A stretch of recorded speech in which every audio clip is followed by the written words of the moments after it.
अल्लाह ताला के प्यारे नबी जनाब मोहम्मद सल्लल्लाहु ताला अलैहि वसल्लम की ज़ात गिरामी दुनिया के तमाम इंसानों के लिए मशअल-ए-राह है। अल्लाह करीम ने अपने नबी अलैहिस्सलाम पर जो कुरान पाक का नुज़ूल फरमाया, उसके जरिए इंसानों को एक अच्छी जिंदगी गुजारने का तरीका अता फरमा दिया। मज़ाहिब जो कि सिर्फ इबादत की तलकीन करते हैं, इससे आगे बढ़ के अल्लाह के नबी अलैहिस्सलाम ने इस्लाम की शक्ल में एक दीन अता फरमाया जो जिंदगी गुजारने का बेहतरीन तरीका इंसानों को अता फरमाता है। आपने सुना होगा दुनिया के जितने मर्द हैं वो अक्सर औरतों को नसीहत करते हैं कि कपड़े ढंग से पहनो, बाहर ना निकलो, ज्यादा पर्दे में रहो, सिर ढक के रहो। जितने भी मर्द हैं दुनिया में, वो खा मुसलमान हो या किसी और मजहब से ताल्लुक रखते हो, वो गैरत के नाम पर, इज्जत के नाम पर औरत को कुछ ना कुछ नसीहत जरूर करते हैं।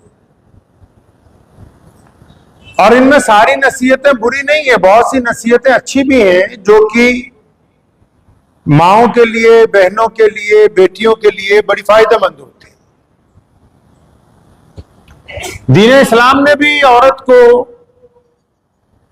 पर्दे में रहने का हुक्म फरमाया, लेकिन इस्लाम के जो असलूब है, इस्लाम के जो कवानीन है, कायदे, अल्लाह ताला ने जो गुफ्तगू की है अपने बंदों के साथ, उसमें किसी भी फरीक की, किसी भी जिन्स की हक तलफी नहीं कभी की। जब भी गुफ्तगू की गई तो तस्वीर के दोनों पहलुओं को सामने रखा गया, जो सामने नजर आ रहा है वो भी, जो पीछे नजर आ रहा है उसकी पुष्ट पे उसको भी। अलग अलग समाज में, अलग अलग माशरे में लोगों ने औरत के पर्दे की बात की, इस्लाम ने भी औरत के पर्दे की बात की, लेकिन कुरान पाक ने इसके जो असलूब बयान किए बड़े खूबसूरत हैं। जहां ये कहा औरतों को कि एक लंबी चौड़ी चादर लेके निकलो, जहां उनको ये मशवरा दिया, नसीहत की कि थोड़े ढीले ढाले लिबास को इस्तेमाल करो ताकि लोगों के तरफ तुम मुतवज्जो ना हो सके, लोग आपकी तरफ ज्यादा, वहीं अल्लाह करीम ने मर्दों के लिए भी उसके साथ ही नसीहत फरमाई है। ये नहीं कि सिर्फ औरतों को ही कहा पर्दों में रहो, बल्कि उनके साथ साथ फौरन मर्दों को भी नसीहत फरमाई कि औरतें तो पर्दे में रहेंगी, लेकिन तुम सब मर्दों को अल्लाह का हुक्म है कि तुम जो अपनी निगाह है इसको नीची रखा करो, इसको पाक रखा करो, निगाहों के साथ बदनजरी करने की हत्तल इम्कान कोशिश ना करना। तो वो लोग जो सिर्फ ये समझते हैं कि औरत को पर्दा करना है, वो इस बात को भूल ही गए कि अल्लाह करीम ने औरतों से औरतों की बात की है, मर्दों के साथ भी तो गुफ्तगू की है, इनको भी तो हुक्म दिया कि तुम गंदी निगाहें दूसरों की बेटियों पर, बहनों पर जो डालते हो, इन निगाहों को झुकाने का हुक्म दिया। वाज़ेह तौर पर कहा कि अगर इन निगाहों को नहीं झुकाओगे तो तुम पर अल्लाह की गिरफ्त आएगी। फिर यह थोड़ी है कि तुम सिर्फ औरतों को कहो कि पर्दा करो, तुम्हारी निगाहों को भी तो हुक्म दिया गया कि इन निगाहों के साथ दूसरों की, औरतों के ऊपर गंदी निगाह मत डाला करो। अब ये जो निगाह का मामला है, कुरान पाक में भी, अहादीस में इसकी बड़ी तफसील बयान की गई। बदनजरी जो है उसको सख्ती से अल्लाह के नबी अलैहिस्सलाम ने मना फरमाया कि कोई भी बंदा, कोई भी बंदी बदनजरी ना करे। बदनजरी से मुराद, आप किसी को देखते हैं और उसके मुतालिक गलत ख्यालात अपने दिल के अंदर लाते हैं। आप ये सोचने लगते हैं कि किस तरह नौज़बिल्लाह मैं इसके जिस्म तक पहुंच बनाऊं, या आप ख्यालात अपने दिल के अंदर मुरत्तब करते हैं, तो इस्लाम ने इसको बुरी निगाह कहा। इसको एक बीमारी कहा इस्लाम ने।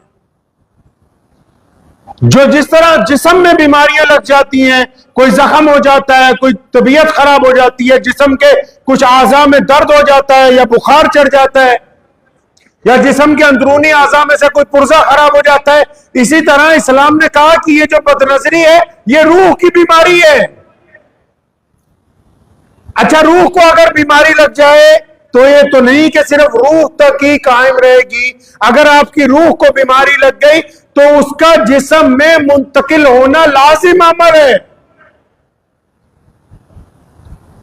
अब एक बंदा सारा दिन बदनजरी करता है, बाहर सड़क पे खड़े हो जाते हैं लोग दूसरों की बहनों को, बेटियों को देखने के लिए। आप अंदाजा लगाएं, आपकी बहन बेटी सड़क से गुजरती हो और वहां कोई खड़ा हुआ देखता हो तो आपको कैसा लगे? क्या आपको उसको गुस्सा नहीं आता? नाराजगी का इजहार नहीं आप करते? आपकी अगर बहन बेटी की तरफ कोई गंदी निगाह डालता है, आप उसको देखते हैं तो आपके जिस्म में हरारत नहीं होती? आप चाहते नहीं कि मैं इसकी आंखें निकाल दूं, इसका मुंह तोड़ दूं? तो ये जो आप बड़ी आसानी के साथ किसी चौराहे पर, किसी दुकान के बाहर, किसी इलाके में, किसी सेंटर के बाहर खड़े होकर, आप जो किसी स्कूल और कॉलेज के बाहर खड़े होकर किसी की बेटी की तरफ गंदी निगाहें डालते हैं, उनके जिस्म से लुत्फ अंदोज होना चाहते हैं, तो क्या ये बेहतर है कि आप ये चाहते हैं कि ऐसे ही आपके साथ हो? जाहिर सी बात है कि जो आप अपनी बहनों और बेटियों के लिए अच्छा नहीं समझते तो दूसरे लोग भी इसको अपने लिए अच्छा नहीं समझते। बदनजरी एक बदतरीन बीमारी है। अगर नौजवानी में आप इससे पीछे नहीं हटे, अगर जवानी में आप इससे पीछे नहीं हटे इस गंदी बीमारी से, और आप ये सोचते हैं कि जब बंदा बूढ़ा हो जाता है तो हट जाएगा, नहीं, वो बूढ़ा उससे ज्यादा बदतरीन बूढ़ा होगा। जिसने जवानी में लोगों की बहन बेटियों की तरफ गंदी निगाहें डाली, वो बुढ़ापे में उससे ज्यादा बदतरीन साबित होगा। रूह की बीमारी है। बहुत सारे लोग हैं जो नमाज पढ़ते हैं, जो गैर मुस्लिम लोग हैं वो भी ध्यान से, तो बहुत सारे लोग हैं आप में जो अच्छा काम करते हैं, जो गरीबों को खाना खिलाते हैं,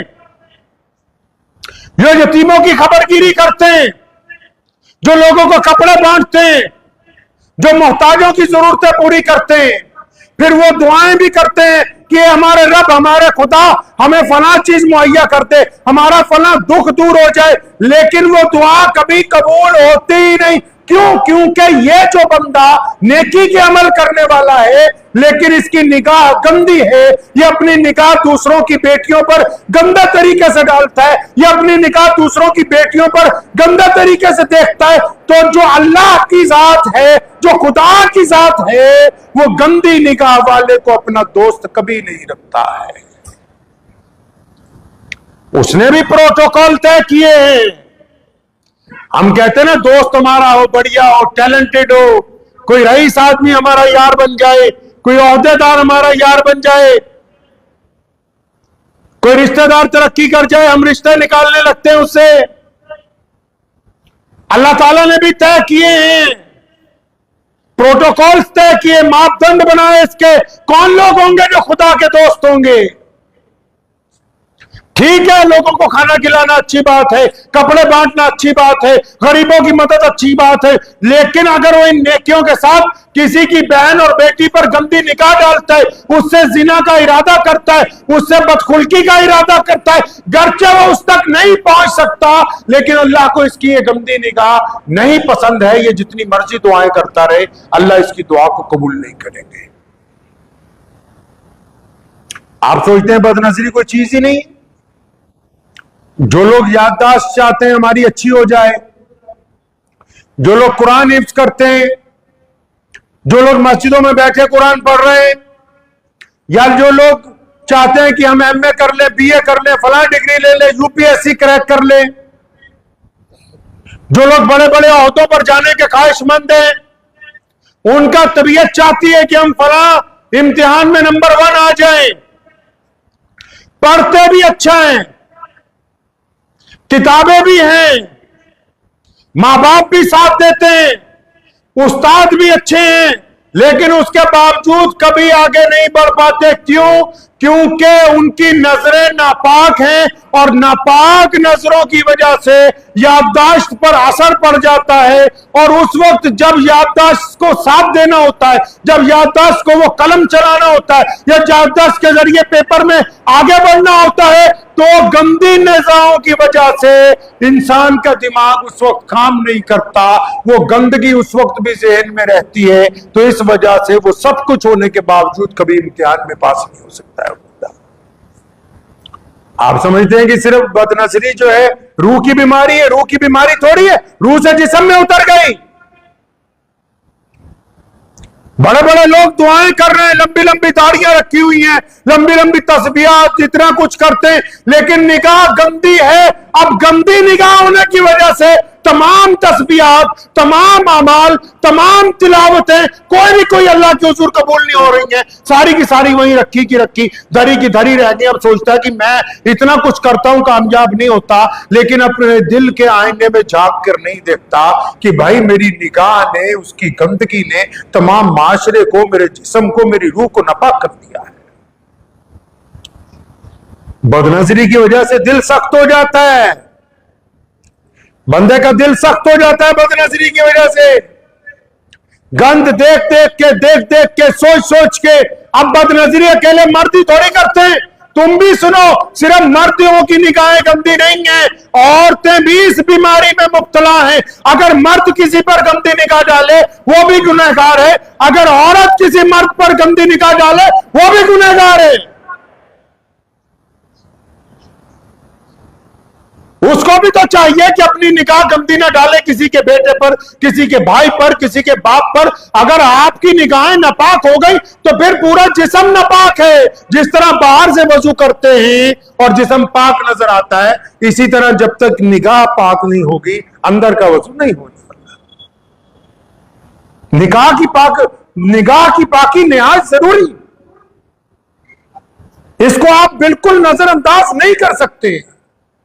सालिबा रज़ियल्लाहु ताला नबी अलैहि सलाम ने फरमाया किसी औरत की तरफ एक निगाह पड़ जाए तो कसदन दोबारा ना देखे। कसदन समझते हैं? अब हम जा रहे हैं रास्ते में, किसी की मां बहन बेटी जा रही है, अब निगाह पड़ गई तो कोई बात नहीं, अगर आप कसदन दोबारा देखेंगे। कई बदबख्त ऐसे हैं ना, घर तक पहुंचाने जाते हैं, जब तक औरत नजर आती रहेगी बदबख्त उसको देखते ही रहेंगे। तो सालिबा रज़ियल्लाहु अन्हा को भी यह फरमान पहुंचा कि प्यारे पैगंबर अलैहिस्सलाम ने हुक्म जारी कर दिया कि दूसरी निगाह किसी औरत पर नहीं डालनी। तो अचानक एक जगह से गुजर रहे थे, खातून सामने आई, उन्होंने निगाह हटा ली।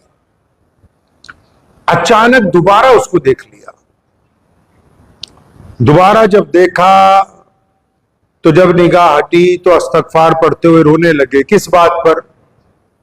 कि प्यारे पैगंबर अलैहिस्सलाम ने फरमाया कि किसी के ऊपर, किसी औरत पर दूसरी निगाह कसदन नहीं डाल। सुनो कैसे होते हैं जो लोग अल्लाह और उसके रसूल सल्लल्लाहु अलैहि वसल्लम से मोहब्बत करते हैं। बात तो सारी मोहब्बत की है और मोहब्बत शुरू ही निगाहों से होती है। इंसान को जिल्लत की तरफ जाना है या इज्जत की तरफ? दिल का आईना है निगाहें। हम किसी से जब बात करते हैं तो उसके चेहरे पे उसकी आंखें देख के समझ जाते हैं कि ये हमारा यहां आना इसके लिए अच्छा है या इसके लिए बुरा है, ये हमें पसंद कर रहा है कि ना पसंद कर रहा है, हमारी तरफ तवज्जो दे रहा है कि हमें नजरअंदाज कर रहा है। आंखें इंसान के दिल का आईना है, उसके दिल का हाल बयान करती हैं वो कि बंदा कहता क्या है। चाहे वो जुबान से ना भी बोले, हम लोग उसका चेहरा और आंखें देख के समझ नहीं जाते कि हमारे आने पे मुंह बना लिया, या हमारे आने पर खुशी का इजहार हुआ, हमारे आने पर आंखों में चमक आ गई, या हमारे आने पर आंखों से आंखें मिला ही नहीं रहा। आंखें तो इंसान के दिल का आईना है भाई। अब नबी अलैहि सलाम के सहाबी ने रोना शुरू कर दिया। रोते रोते मदीनतुल मुनव्वरा से बाहर निकल गए। किस बात का गम लग गया?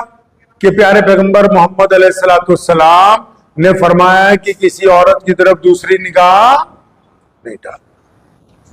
चलते चलते जंगल में पहुंच गए, रो रहे हैं।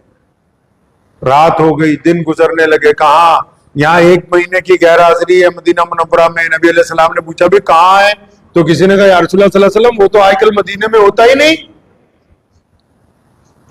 फलां जंगल में है, और जब भी कोई मिला है तो बस सालिबा रो रहा है, बताता भी नहीं कुछ क्या हुआ। बकायदा 2 सहाबा भेजे गए, पूछा बात क्या हुई। उन्होंने पूछा बात क्या है सालिबा, इतना गम किस बात का है। फरमाया मैं क्या गम ना करूं कि मोहम्मद रसूलुल्लाह ने मना फरमा रखा है कि किसी की बहन और बेटी की तरफ दूसरी निगाह नहीं पड़नी चाहिए कसदन। अचानक देख लिया तो कोई बात नहीं, कसदन नहीं पड़नी चाहिए। सालिबा से यह गुनाह हो गया कि उसने कसदन एक दफा इस खातून की तरफ देख लिया। इस वजह से मुझे यह गम है कि मेरा रब जो है वो मुझसे नाराज ना हो जाए किसी। हम तो बदनजरी को कोई गुनाह ही नहीं समझ रहे, उल्टा 4 यार दोस्त खड़े होते हैं, दूसरे को बुला के कहते हैं नौज़ुबिल्लाह वो इधर आओ, वो देख फलां की बेटी जा रही है। अरे बदबख्तो, इस बीमारी की वजह से तुम्हारे पर खुदा का अज़ाब आने वाला है। इस बीमारी की वजह से तुम्हें बीमारियां लग जाएंगी, इस बीमारी की वजह से कारोबार तबाह हो जाएगा, इस बीमारी की वजह से सेहत बर्बाद हो जाएगी। कितने ऐसे नौजवान लड़के लड़कियां हैं, दोनों ही, पूछो डॉक्टरों के पास लाइन लगी हुई है। मर्दों की खास बीमारियों की भी लाइन लगी हुई है, औरतों की भी खास बीमारियों की लाइन लगी हुई है। क्यों? अरे कुरान पाक फलसफा बयान कर रहा है बार बार सूरह नूर में कि बंदे के पुत्र बन जाओ, इंसानों की तरह आंखें झुका लो, मर्दों को भी औरतों को भी। बार बार अल्लाह ताला कह रहे हैं कि सही तरह की जिंदगी गुजारो। रसूलुल्लाह बार बार कह रहे हैं कि 2 जबड़ों के दरमियान जो तुम्हारी जुबान है, 2 टांगों के दरमियान जो तुम्हारी शर्मगाह, इसकी हिफाजत करो तो मैं तुम्हें जमानत देता हूं दुनिया और आखिरत में कामयाबी के लिए। और यहां देखो लाइनें लगी हुई हैं, डॉक्टरों के पास जाओ लाइनें लगी हुई हैं, दवाई ले लीजिए। औरतों की खास बीमारियां, मर्दों की खास बीमारियां। बीमारी आ कहां से रही है? बीमारी के आने के ऊपर तवज्जो क्यों नहीं देते? क्यों नहीं अपने बच्चों को, अपने बेटों को, अपनी बेटियों को, अपने भाइयों और बहनों को बताते कि ये जो तुम ख्याली पुलाव बनाते हो जिनाकारी के, ये जो तुम ख्याली पुलाव बनाते हो बैठ के किसी की बेटी से, और या किसी की बेटी किसी के बेटे के साथ, ये जो अय्याशी के प्लान तैयार करते हो घरों में बैठकर, बिस्तरों पर बैठकर, जो कभी कामयाब नहीं हो सकते, ये उन प्लानिंग की वजह से तुम्हारी सेहत बर्बाद हो गई है। ये उसी प्लानिंग की वजह से नामर्दी तुम्हारे अंदर आ गई, ये उसी प्लानिंग की वजह से बाजपन तुम्हारे अंदर पनप गया है, ये उसी प्लानिंग का नतीजा है कि तुम्हारी आंखें धंस गई, उसी प्लानिंग का नतीजा है कि तुम्हारे चेहरे से नूर गायब हो गया, ये उसी प्लानिंग का नतीजा है कि तुम्हारे पास से वो ताकत ही खत्म हो गई जो एक इंसान के पास उसकी खूबसूरती होती है। सैयदना इमाम हसन रज़ियल्लाहु अन्हु से पूछा था ना किसी ने कि इमाम साहब बताएं तो सही, मोमिन कौन होता है, अच्छा बंदा कौन होता है, बढ़िया इंसान कौन है, हमें बताएं, हमारी रहनुमाई करें। कौन है ऐसा बंदा जो बढ़िया है? ऐसी औरत कौन सी है जो माशरे में अच्छी है? बड़ी खूबसूरत बात इमाम हसन रज़ियल्लाहु अन्हु ने फरमाई।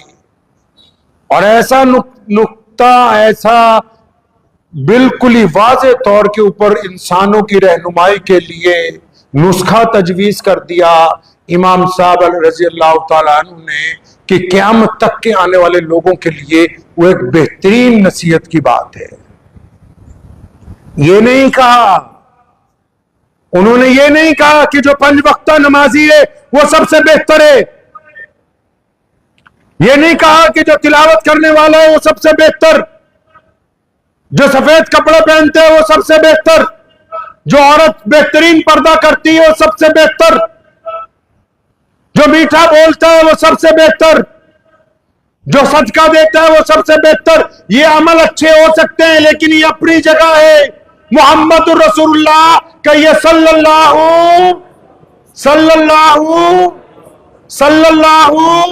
आवाज नहीं आई, सल्लल्लाहु, हाँ, मोहम्मद रसूलुल्लाह सल्लल्लाहु अलैहि वसल्लम के नवासे इमाम हसन फरमाते हैं कि कान खोल के सुन लो कि बेहतरीन मर्द, बेहतरीन औरत, बेहतरीन बेटा, बेहतरीन बेटी, बेहतरीन कारोबारी, बेहतरीन नमाजी वो है जो जाहिरी तौर पर अच्छा नजर आता है, उसको हम बेहतरीन नहीं कहते।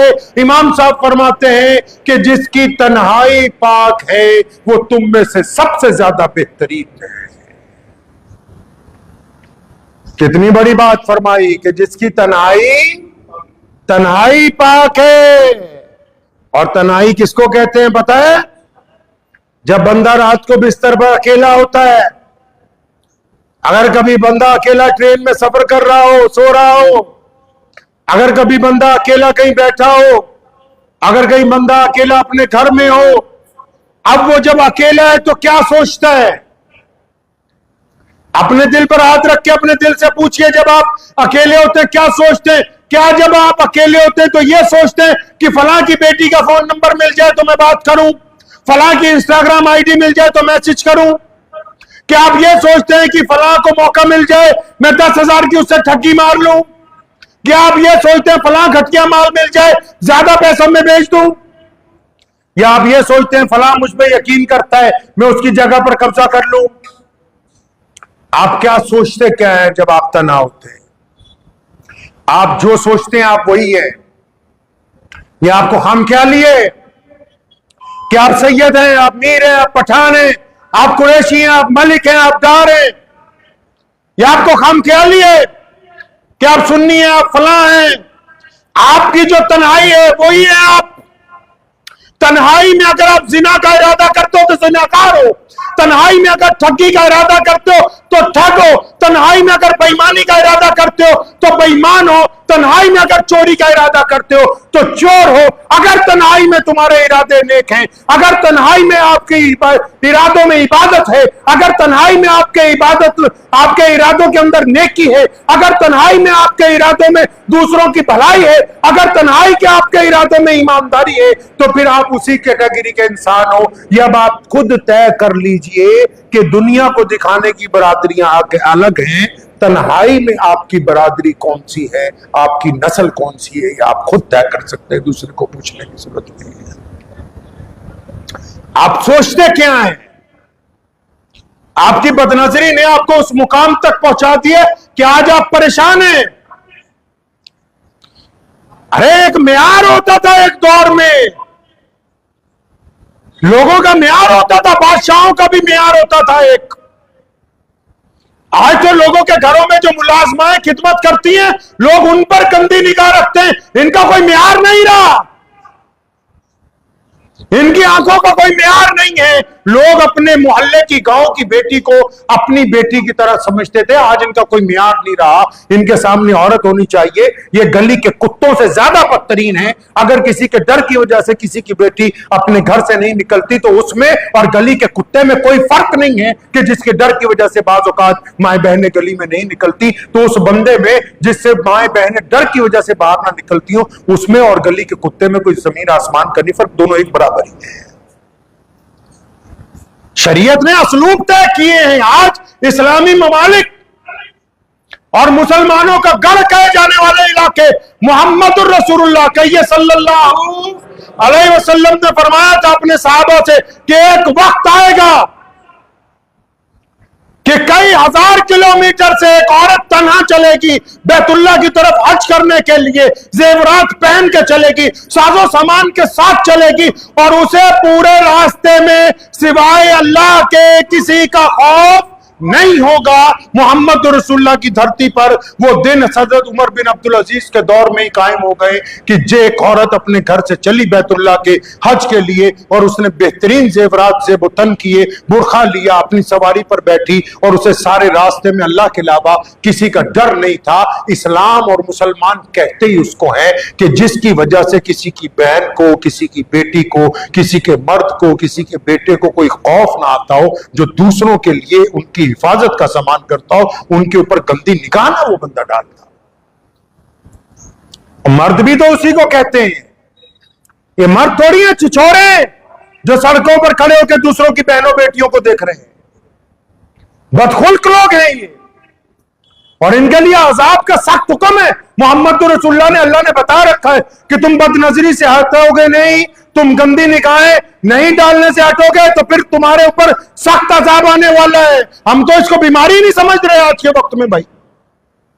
सारी बीमारियां इसी पे। अच्छा, सिर्फ बदनजरी यही थोड़ी है कि मोबाइल के बाहर सड़क पर लड़कियों को देख रहे हैं। अब तो रात को जब 10 बज जाते हैं अपने अपने कमरों में चले जाते हैं, तो ये जो खबीस आइटम मिल गई है मोबाइल, अब इसको भी आपकी मर्जी है, आप इसको अच्छाई के लिए इस्तेमाल कर लें, आप इसको बुराई के लिए इस्तेमाल कर लें। इसके अंदर भी तो है ना सब कुछ। मैं कई बार सोचता हूं कि इंसान कैसा है कैसा नहीं है, या तो अल्लाह जानता है या फिर बंदा खुद जानता है। लेकिन आजकल तीसरा बंदा भी जानने लगा। कौन? जो इन मोबाइल कंपनीज को, जो कंपनियां ऑपरेट करती हैं, उन्होंने इनके जितने ऐप्स हैं उनके ऊपर एक मीटर लगाया। फेसबुक कौन कितनी बार देख रहा है, यूट्यूब कौन कितनी बार देख रहा है, इंस्टाग्राम जिसको कहते हैं स्क्रीन टाइमिंग, यानी आप इसके ऊपर क्या देख रहे हैं वो नोट कर रहा है। अब उन कंपनियों में जो एक्सपर्ट बैठे हैं, उनके पास बड़े बड़े लोगों, सबका पता भी किसके पास कौन सा मोबाइल चल रहा है। पहले तो अल्लाह जानते थे, एक बंदा जानता था। अब इस मोबाइल बदबख्त की वजह से कंपनी वाले भी जानते हैं कि कितने लोग अय्याशी की वीडियो देख रहे, कितने लोग बच्चों की गंदगियों की वीडियो देख रहे, कितने लोग जिनाकारी की वीडियो देख रहे, कितने लोग गुंडागर्दी की वीडियो देख रहे, कितने लोग चोरी करने के तरीके से सीख रहे, कितने लोग बेईमानी के तरीके से सीख रहे। अब उनको भी कंपनी में बैठे हुए पता लग रहा कि फला है, फला मोहल्ले में ज्यादा कौन सी कौम, कौन सी नस्ल जो है वो इसको इस्तेमाल कर रही है। तभी तो डाटा तैयार कर रहे हैं कि फला लोगों को फला चीज की ज्यादा जरूरत है, वो इनके माशरे में बिकेगी, उसको बेचो। अगर अपने दिल के आपको आईना ही देखना हो, अपना आईना ही देखना हो कि मैं कैसा हूं, तो अपने मोबाइल की गूगल में जाके इसकी हिस्ट्री खोलो। हिस्ट्री में आपको पता लगेगा आपने हफ्ते में कितनी बार गंद देखा है, कितनी बार अय्याशी की है आंखों से। अब ये बदनजरी सिर्फ यही तो नहीं कि सड़क पर होती है, अब तो जेब में डाल के घूम रहा है बंदा, अब तो जेब में डाल के फिर रहा है। आपकी पाकीज़गी की गवाही आपका तो मोबाइल भी देता है ना। मेरे वालिद शेर इस्लाम मौलाना हबीबुर रहमान सानी लुधियानवी रहमतुल्लाह अलैह का जब इंतकाल हुआ, उनकी बुजुर्गी, उनके तकवे के हम सारी जिंदगी उनके कायल रहे। लेकिन मैं अपनी जाती बात बताता हूं, उनके इंतकाल के बाद उनका मोबाइल जब मैंने 1 साल इस्तेमाल किया, मेरी रूह इतनी खुश हुई, इतनी खुश हुई, मैं आपको बता नहीं सकता कि पूरे मोबाइल में एक भी चीज, एक भी मैसेज, एक भी ब्राउजिंग लिस्ट में कोई ऐसी शय ही नहीं जो शरीयत के खिलाफ हो। मर्द कलंदर है ही वो जिसका जाहिर और बातिन पाक होता है, जो जाहिरी तौर पर पाक नजर आए, और जिनका बातिन पाक ना हो वो मर्द कलंदर नहीं हो सकते हैं, वो नहीं अच्छे इंसान हो सकते। ये भी तो गवाही दे रहा है ना मोबाइल आज के दौर में। कभी आपने सोचा है कि जिन लोगों के इंतकाल के बाद उनके मोबाइल उनके बच्चों को मिलेंगे, उनके दोस्तों को, घर वालों को मिलेंगे, तो कितनी शर्मिंदगी होगी अगर वो अच्छे ना हो। कभी आपने सोचा इस बारे में कि ये जो बदनजरी हम मोबाइल के जरिए कर रहे हैं, कल को क्या जवाब? अल्लाह के आगे तो शर्मिंदा होंगे ही होंगे, अपने माशरे में भी शर्मिंदा हो जाओगे। कुरान पाक को समझिए, ये सिर्फ इबादतों की किताब नहीं है। देखिए, एक आयत में अल्लाह ने पूरी इंसानियत के जीने का ढंग बयान कर दिया। सिर्फ इतनी सी बात कही है, औरतों को कहा कि तुम पर्दे में रहो, मर्दों को सिर्फ एक नुक्ते में समझा दिया कि अपनी निगाहें झुका लो। अब अल्लाह जानते, निगाह झुकी होगी तो पाक होगी, निगाह झुकी होगी तो ईमानदार होगी, निगाह झुकी होगी तो ये सेहतमंद होगा, निगाह झुकी होगी तो याददाश्त अच्छी होगी, निगाह झुकी होगी तो दिल ताकतवर होगा, निगाह झुकी होगी तो कारोबार में बरकत होगी, निगाह झुकी होगी तो नीयत के अंदर अच्छाई होगी। अगर ये निगाहें गंदगी से उठ गई तो तमाम का तमाम मामला इसका खराब हो जाने वाला है। झुका के रखेंगे इंशाअल्लाह, अपनी अपनी निगाह को झुका के रखना है इंशाअल्लाह ताला। और दूसरे की बेटी को अपनी बेटी समझना है, दूसरे की बहन को अपनी बहन समझना है, निगाह जब तक आपको यह एहसास नहीं होगा कि बद नजरी की वजह से सब कुछ तबाह हो रहा है, तब तक आप निगाह झुकाने वाले हैं नहीं। एक मियां साहब ने समझाया अपने बच्चे को कि बेटा निगाह झुका के चलना। कहने लगा अब्बा कैसे? उन्होंने उसको एक प्याले में दूध दिया प्लेट में रख के, फरमाया जा घर तक ले जा दुकान से, लेकिन ये छलके नहीं। अब वो लेके गया घर तक तो कई बार वो छलका प्लेट में दूध गिर गया, तो फिर आया, कहता अब्बा छलकता है। कहता ठीक है। तो दोबारा दूध प्याले में डाला, प्लेट पकड़ाई और अपने गुलाम को कहा दुर्रा लेके इसके पीछे पीछे चलना, जहां दूध छलके तो एक दुर्रा इसके मारना, जहां दूध छलक जाए एक दुर्रा इसके रखना फौरन। अब जब वो चला है तो घर तक एक भी दफा दूध नहीं छलका, क्योंकि सारी तवज्जो दूध की तरफ सी कि मेरे ऊपर अजाब नाजिल ना हो जाए। इसी तरह हमारी निगाहें हैं। अगर तो आपके दिल में अल्लाह की मोहब्बत है, अगर आपके दिल में अल्लाह का खौफ है, अगर आप रसूलुल्लाह सल्लल्लाहु अलैहि वसल्लम से मोहब्बत करना चाहते हैं, अगर नबी अलैहि सलाम की मोहब्बत का आप इजहार करना चाहते हैं अपनी जिंदगी में, तो आपको अपनी निगाहें झुका के रखनी होगी। पंजाब में एक बहुत बड़े बुजुर्ग गुजरे, उनका नाम है बुल्ले शाह रहमतुल्लाह अलैह। सैयद थे वो, पंजाबी जुबान के सबसे मशहूर कवि भी वही हैं। तो बुल्ले शाह रहमतुल्लाह अलैह वो अपने उनके पीर उनसे नाराज हो गए थे, वहां से निकल आए तो लाहौर में कोई औरत उनको मिल गई नाचने गाने वाली, उनके अड्डे पे ले गई। तो वहां काम था उनके बावर्ची खाने में कि भाई यहीं पे काम कर दूं, तो नौकरी वहां पर इख्तियार कर ली। कई साल बाद लोग ढूंढते ढूंढते जब बुल्ले शाह को वहां पहुंचे तो शाह जी को लेने के लिए घर वाले आए, तो उन्होंने उस औरत को बताया जिसकी वो मकान था कि भाई ये तो बहुत बड़ा आदमी है, ये सैयद है। तो उसने बुल्ले शाह जी को कहा कि तूने तो हमें कभी बताया नहीं, लेकिन तू सैयद कैसे? हमें तो पता ही नहीं लगा, ना तो हमें तो नजर ही नहीं आया, ना तेरे कपड़े इतने बढ़िया, ना ये ना वो।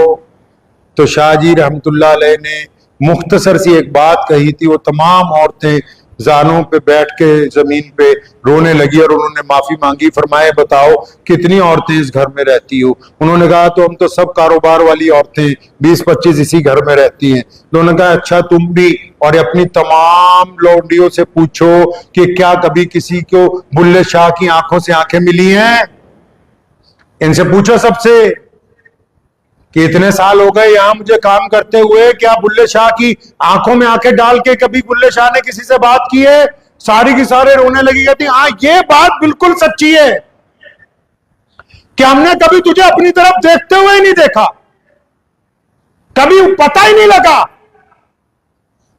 अमरीका इंग्लैंड की जो सबसे बड़ी रिपोर्टर है रेडली एवन, वो जब गई थी काबुल में, उसको पकड़ लिया था, वहां 1 साल की सजा हुई। और जब वो वापस इंग्लैंड पहुंची तो लोगों ने उससे पूछा किस तरह जिना हुआ, बदकारी हो? कहने लगे नहीं नहीं मैं तो वहां जाके मुसलमान होगी। कहते क्यों? कहते जिनकी कैद में 1 साल रही उन्होंने मेरी तरफ कभी आंख उठा के देखी ही नहीं। उसकी किताब है डॉटर ऑफ पैराडाइज, नेट पर पढ़ लीजिएगा। उन्होंने कभी देखा ही नहीं मेरी तरफ आंख उठा के। मैं कपड़े उतार के जब धो के फ्रेश होके टांगती थी तो मेरे कपड़ों को भी कभी नहीं देखा कि एक गैर मुहर्रम की औरत के कपड़े लटक रहे हैं। मुसलमानों तुम मोहम्मद रसूलुल्लाह की उम्मत में से हो, कौन क्या कर रहा है उससे मुझे कुछ नहीं लेना देना। तुम्हारी निगाहें क्या कर रही हैं ये अल्लाह और उसके रसूल के नजदीक अहमियत रखती है। अल्लाह आपसे दोस्ती करना चाहते हैं, मोहम्मद रसूलुल्लाह आपकी शिफात के मुंतजिर हैं कि आओगे कल क़यामत के रोज तो रसूलुल्लाह सल्लल्लाहु अलैहि वसल्लम तुम्हारी शिफात करेंगे। तो हमें अपने किरदार को बेहतर बनाना होगा, इंशाअल्लाह ताला बनाएंगे इंशाअल्लाह। दुआ कीजिए अल्लाह ताला मुझे भी और आप सबको भी इसके ऊपर अमल की तौफीक अता फरमाए। व आखिर दावाना अनिल हम्दुलिल्लाहि रब्बिल आलमीन।